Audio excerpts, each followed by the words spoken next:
वली मेमण तव्हांजे ऐं मुंहिंजे सिंधी चैनल सम्झो ऐं सम्झायो सां गॾु। जनाब, जेकॾहिं तव्हां ऑनलाइन अर्निंग करणु चाहियो था, पैसा कमाइणु चाहियो था, उन जे लाइ आउं हिकिड़ी नई सीरीज़ शुरू कयां पियो, जंहिंमें तव्हांखे आउं टोटली जेके वेबसाइट्स आहिनि उन्हनि ते कमाई जो तरीक़ो प्लस में उनखे विथड्रॉ कीअं कजे इहो सॼो तरीक़ो आउं तव्हांखे सम्झाईंदुसि। उन जे लाइ अॼु खां आउं हिकिड़ी नई सीरीज़ शुरू कयां थो, जंहिंमें इनशाला तव्हांखे वॾो फ़ाइदो थियण वारो आहे।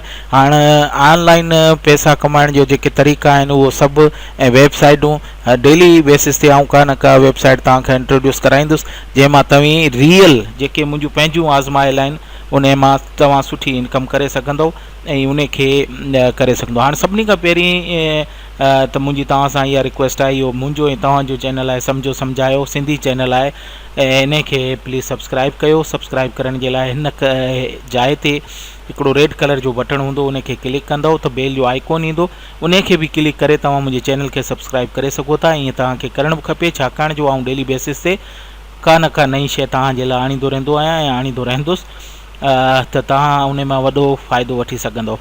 हाणे साईं मुंहिंजे वीडियो जी कुंड ते बि तव्हांखे सब्सक्राइब जो बटण मिलंदो, जंहिंखे क्लिक करे बि तव्हां मुंहिंजे चैनल खे सब्सक्राइब करे सघो था ऐं मुंहिंजे वीडियोज़ ऐं खे ॾिसी शेयर बि कयो, लाइक बि कयो, छाकाणि त मूंखे तव्हांजी हौसला अफ़ज़ाई जी तमामु घणी ज़रूरत आहे। ऐं जेकॾहिं तव्हां मुंहिंजी हौसला अफ़ज़ाई कंदव त आईंदा बि तव्हांजे लाइ सुठियूं सुठियूं शयूं आउं आणींदो रहंदुसि। हाणे जनाब हलूं था वीडियो जी तरफ़। त सभिनी खां पहिरीं आउं तव्हांखे ॿुधाईंदो हलां त ऑनलाइन अर्निंग कीअं थी सघे थी ऐं ऑनलाइन अर्निंग आहे छा। ऑनलाइन अर्निंग जे लाइ हिकिड़ो नई जेका करेंसी इंट्रोड्यूस कई आहे उन खे क्रिप्टो करेंसी चवनि था। इहा क्रिप्टो करेंसी 1997 में इंट्रोड्यूस थी ऐं इन जी को रियल पोजीशन कोन्हे।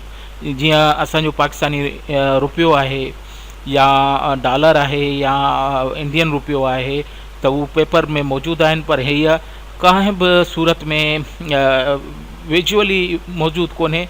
इन जी ट्रेडिंग तव्हां ऑनलाइन करे सघो था, उन मां पैसा कमाए सघो था ऐं उन खे ई उते ई ख़र्च करे सघो था ऐं उन खे शिफ्ट करे पंहिंजे रुपये में तव्हां पाण कमाए सघो था। हाणे उन जे लाइ मुख़्तलिफ़ वेबसाइटूं आहिनि जेके इन जी ट्रेडिंग कंदियूं आहिनि ऐं मुख़्तलिफ़ वेबसाइटूं तव्हांखे जेको तव्हां वर्क कंदव उन ते तव्हांखे पैसा ॾींदियूं आहिनि, जेके मुख़्तलिफ़ सूरत में हूंदा आहिनि। हाणे ऑनलाइन करेंसी जेका आहे क्रिप्टो करेंसी, उन में बि मुख़्तलिफ़ शयुनि जा नाला ॾिना आहिनि। मुख़्तलिफ़ जीअं असां वटि सिक्का हूंदा आहिनि 5 जो, 10 जो, 15 जो, 20 जो या 50 जो नोट हूंदो आहे, ईअं ई हिते बि क्रिप्टो करेंसी में बि मुख़्तलिफ़ करेंसीज़ जा नाला आहिनि जेके मुख़्तलिफ़ आहिनि, जंहिंमें बिटकॉइन आहे, डोजी कॉइन आहे, लाइट कॉइन आहे, प्रीमियम कॉइन आहे, ब्लैक कॉइन आहे, काफ़ी सारियूं कॉइन्स आहिनि, इन जूं मुख़्तलिफ़ प्राइज़ूं आहिनि। हाणे हिन जी ट्रेडिंग थींदी रहंदी आहे, इन जी क़ीमत में इंटरनेशनल मार्केट में घटि वधाई थींदी रहंदी आहे।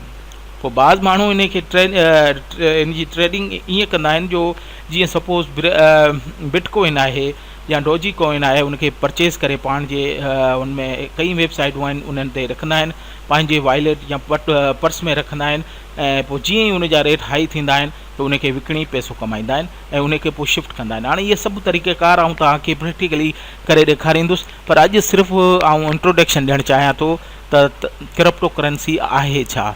हाणे क्रिप्टो करेंसी मूं तव्हांखे ॿुधायो त इन जी को ज़ाहिरी को नोट जी शिकल कोन्हे, या टोटली ऑनलाइन कमु वर्क करे थी ऐं इंटरनेशनल मार्केट में हिन जी मुख़्तलिफ़ वैल्यूज़ घटि वधि थींदियूं रहनि थियूं ऐं जेके तव्हां करे सघो था। जीअं बिटकॉइन आहे, डोजी कॉइन आहे, मुख़्तलिफ़ प्राइज़ूं आहिनि जेके तव्हां उनखे ॾिसी ऐं उनखे वधाए सघो था ऐं उनखे ख़रीद करे सघो था, उनखे सेल करे सघो था, उन खे मुख़्तलिफ़ वेबसाइटनि ते कमु करे कमाए सघो था।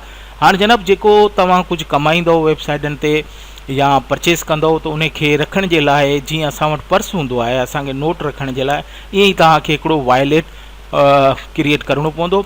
मुख़्तलिफ़ वॉलेट आहिनि जंहिंमें हर करेंसी जो अलॻि आहे।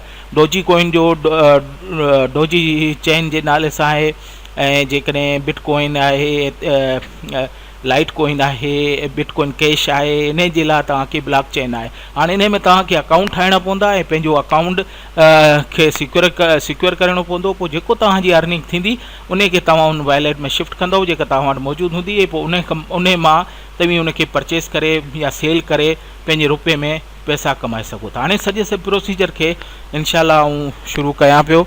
जेको मुंहिंजी ऑब्ज़र्वेशन आहे 2-3 महीना जेको मूं हिन ते रिसर्च कई आहे उन बारे में तव्हांखे आऊं ॿुधाईंदुसि। पर हाणे आऊं तव्हां खां अॼोको त मुंहिंजो वीडियो सिर्फ़ु इंट्रोडक्टरी वीडियो हो। इनशाला नेक्स्ट टाइम आऊं तव्हांखे वेबसाइट जी इंट्रोडक्शन बि ॾींदुसि ऐं वेबसाइट जे बारे में ॿुधाईंदुसि बि सही, ऐं वॉलेट जेके ठहनि था उन्हनि जी ठाहिण जो तरीक़ो बि सेखारींदुसि ऐं काफ़ी खोड़ सारियूं शयूं आहिनि जेके आऊं तव्हांखे सेखारींदुसि। ऐं इहो सभु कुझु सिखण जे लाइ तव्हांखे इंतज़ारु करिणो पवंदो मुंहिंजे अॻिए वीडियो जो। ऐं इन सां गॾु आऊं अॼोके इंट्रोडक्टरी वीडियो खे ख़तमु कयां थो। उमेद आहे त तव्हांखे पसंदि ईंदो ऐं मुंहिंजे वीडियोज़ खे लाइक ऐं शेयर करणु न विसारींदा। कमेंट में लिखो, को सुवाल आहे त उहो मूंखां पुछी सघो था, इनशाला उन जो जवाबु ॾींदुसि। इन सां गॾु आऊं तव्हां खां इजाज़त वठां थो इन दुआ सां त हाणे तव्हां मुंहिंजे चैनल खे ज़रूरु सब्सक्राइब कंदा ऐं मूंखे दुआनि में यादि रखंदा। चङो, अल्लाह हाफ़िज़।